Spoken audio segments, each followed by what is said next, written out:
Councillor Hamley, do you have anything else you want to add to that at budget time? Oh, it's me. I've been thinking about it, but that requires a notice of motion, I think. So do I wait till the end, or? You can wait for the end. You can bring a motion to waive notice. I'm seeing Councillor Kepke's hand going up. I'll move a motion to waive notice of motion, respecting the presentation of a motion by Councillor Hamley. Do you need more than that? Yeah, okay, I think there's councillors that don't have a,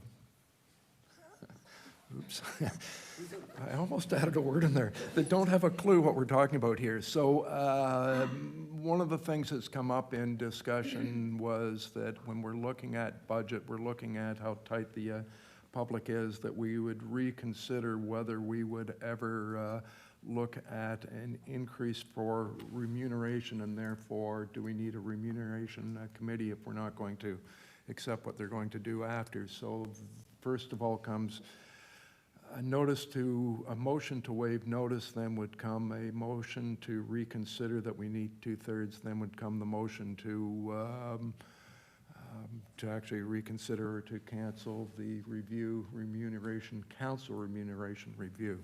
So Marion's motion is to waive the notice. Questions? Councillor Farmer.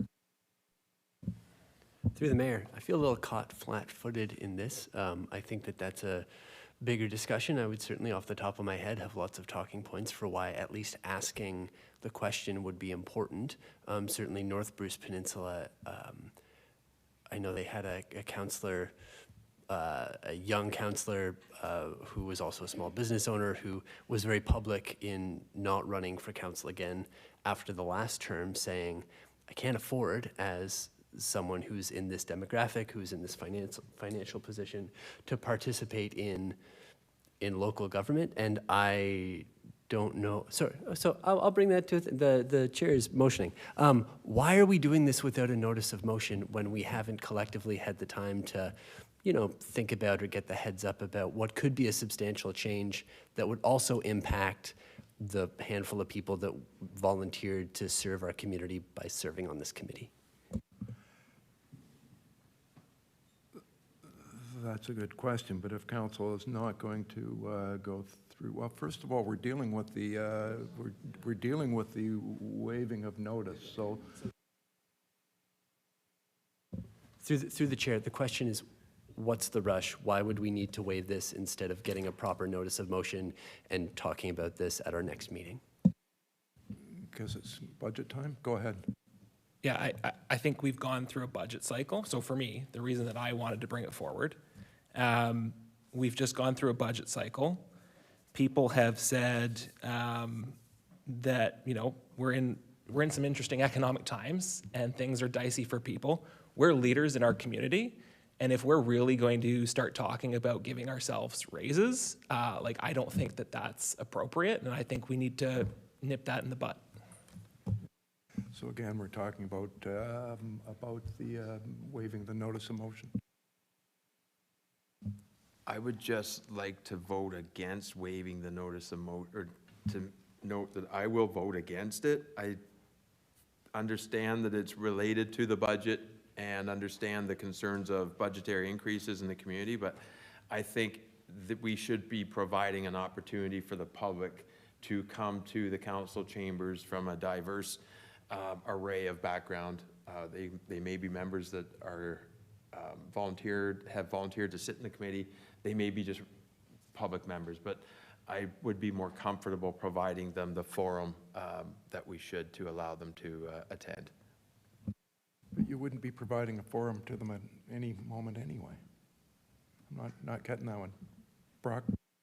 I mean, if I wanted to be a real stickler, Your Worship, if you go to, I don't even know what page it is, but if you go into the detailed budget and you search remuneration, it is in there.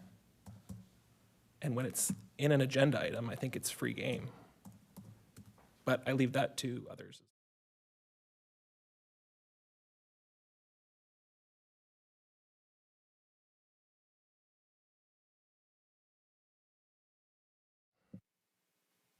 Okay, I'm probably just going to call the question on this question, and it's just this.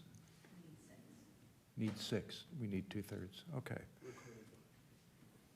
Okay, John's asked for a recorded vote. Councillor Dodd, Opposed. Councillor Farmer, Opposed. Councillor Hamley, In favor? Councillor Kepke, In favor? Councillor Kukrasia, In favor? Councillor Merton, In favor. Councillor Middleborough, In favor? Deputy Mayor Gregg, Opposed? Mayor Body. In favor. The resolution carries with 6 in favor and 3 opposed. So then the next motion is to reconsider. Go ahead. Yep, I would move that City Council reconsider the decision on the ad hoc remuneration committee. That's pretty well straightforward until we get the discussion on on what we would do with it once we get into the reconsideration. So question on reconsidering, again, need 2/3. Call the question, all in favor? 1, 2, 3, 4, 5, 6, 7, 1 opposed, so that's carried. Now back to you. So I would move that City Council direct staff to cancel the ad hoc remuneration committee. And I'll do so by saying this. As city councilors, we are here to serve the public, to represent the interests and well-being of our community. Our role is one of public service, driven by a commitment to improving the lives of those we serve. It is not a role that should be defined by financial gain, but rather by the positive impact we can make on our community. This is especially true in the economic times that we find ourselves in, with uncertainty and challenges facing many. We heard it loud and clear through this budget cycle. I do not believe it is appropriate for us to move forward with a remuneration committee at this time. It is important that we lead by example. So I just want to clarify, are we canceling remuneration review or canceling committee? So I'm just trying to think the proper wording. Through your worship, I would suggest that it be that council direct staff to bring forward a bylaw to amend the board and committee bylaw to remove the council remuneration review task force. And I'm not sure if you have direction on when you think it should take place or if you just want to leave it at that. That it should not take place in this term of council, yeah. So it would potentially come back next term of council. Okay. So everyone heard Brianna's comments with regard to what the motion is. Comments? Councillor Farmer, I think. Thank you. Through the mayor, you might have to keep me to time for the process because I've got a lot to say about this. Notably, I just want to reflect some of what Councillor Hamley framed as our role as members of council. Public service, commitment to service not driven by financial gain, and that we are leaders who are here to set a good example and make decisions that benefit our community. It is just a fact that not everyone can afford the time and the resources to participate in municipal government to the extent that it is necessary. Several of us on council have kids. A couple of us are self-employed. Some of us have other employment that allows us the flexibility or are paid enough in our employment or in our retirement to be able to afford both the time and the cost of participating around this horseshoe for what is at minimum 2 meetings a week with all the two meetings. It would have been great to have a couple weeks to prepare remarks, but I'm ad-libbing. We have at minimum 2 full council meetings every month. We sit on, respectively, between, 2 and 4 or 5 committees, depending on, the mayor more than that. And in order to appropriately prepare as informed leaders of our community, we need time to read the appropriate information, to respond to constituents, to ask questions, to be hopefully out in our community. And there are people who have perfectly good ideas, whose voices need to be represented around this horseshoe, who are in financial circumstances or in social circumstances where they could not afford the time off of work to participate in that way. Somebody told me an anecdote about a young counselor a few terms ago who partway through the first year had already used up all of their vacation days at work. Happily, they had an employment situation where they had vacation days. And if we as leaders of our community think that leadership also includes making space for people from lower socioeconomic brackets, and if we also think that it's not appropriate for us to give ourselves raises, then at the very least, I would hope that the motion might be amended friendly amended, to say that this should take place before the end of this council term, at least so that the optics of standing up for the constituents and being fiscally responsible still leave room for the opportunity of a committee of public members pardon me, who volunteered their time to take part in a remuneration committee, can come back to us as a current council with a recommendation that says what is reasonable based on the amount of time that this role takes, what is reasonable for what other municipalities are being afforded. Should we include things like I don't know, is there the ability to expense childcare as part of your council expenses? If we don't have that, that would probably be good. That would probably make this more accessible.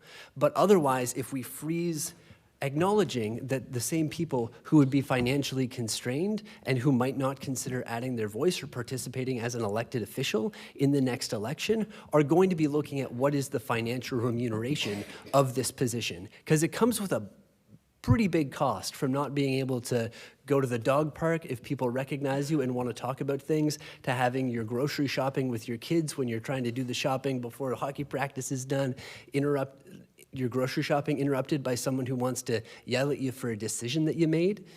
There is a cost to this position, and it should be compensated fairly. And I agree that we do not want the only motivator for serving as an elected official to be financial, but if we're not at least asking the question of, is remuneration adequate, then we can't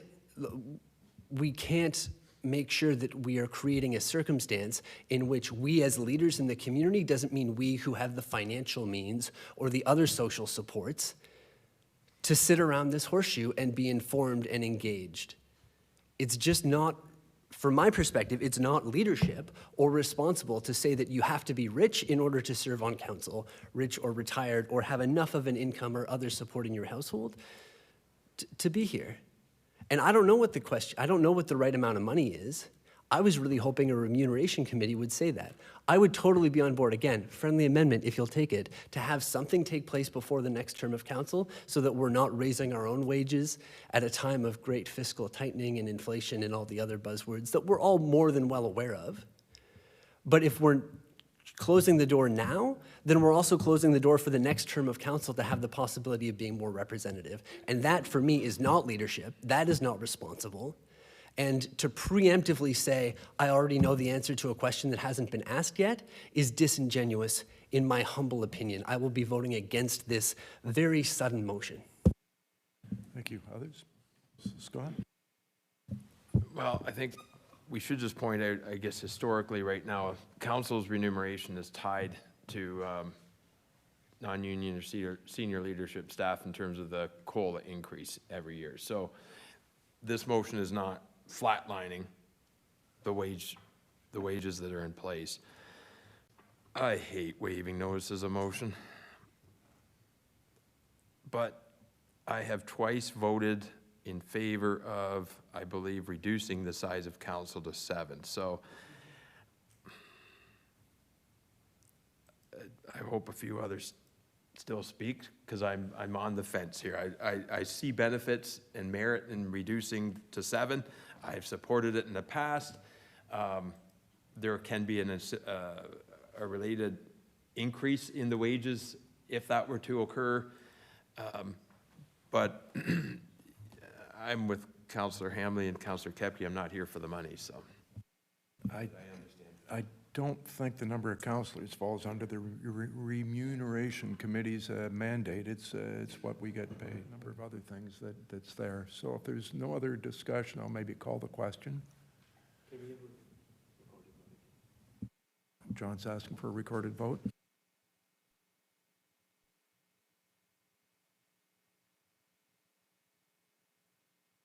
So, to my mind, the motion is this term of council. So in theory, it would come back in the next term of council.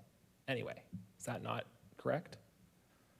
Because every council that I've seen has always considered it. So I'm not tying another council's hands.